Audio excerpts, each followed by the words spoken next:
पवारांनी पुण्यामध्ये कोरोनाच्या मुद्द्यावर एक आढावा बैठक घेतली आहे। या बैठकीनंतर बोलताना त्यांनी कोरोनाला घाबरण्याची कोणतीही गरज नसल्याचं स्पष्ट केलंय, पण वयस्कर लोकांनी काळजी घ्यावी असं देखील अजित पवार म्हणाले।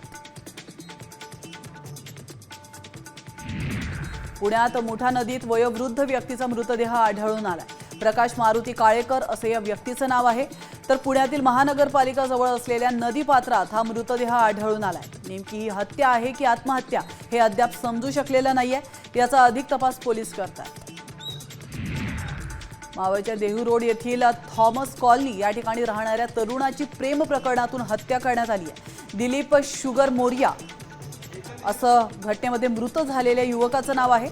तर या घटनेमध्ये त्याचा 15 वर्षीय चुलत भाऊ जखमी झालाय। दरम्यान पोलिसांनी आरोपीला अटक केली आहे। पुण्यामध्ये भरधाव ट्रक थेट दुकानावर जाऊन धडकलाय। येरवडा भागातील डॉक्टर बाबासाहेब आंबेडकर चौकात हा अपघात झालाय। दुकानावर असलेल्या घराला देखील ट्रकची धडक बसली आहे। या अपघातात नेमके किती जण जखमी झालेत हे अद्याप अस्पष्ट आहे। सॉफ्टवेअर कंपनीच्या मालकाच्या घरातून 48 तोळे सोन्याचे आणि हिऱ्याचे दागिने लंपास झाले। टेक्निशियन म्हणून काम करणाऱ्या रोहित अंधारेला गुन्हे शाखेने अटक केली आहे। आरोपीकडून 43 लाख रुपयांचं सोनं, हिऱ्याच्या दागिन्यांसह चांदी सुद्धा जप्त केली आहे। हा सगळा प्रकार 17 मेला पुण्यातील हडपसरच्या एका इमारतीमध्ये घडला होता।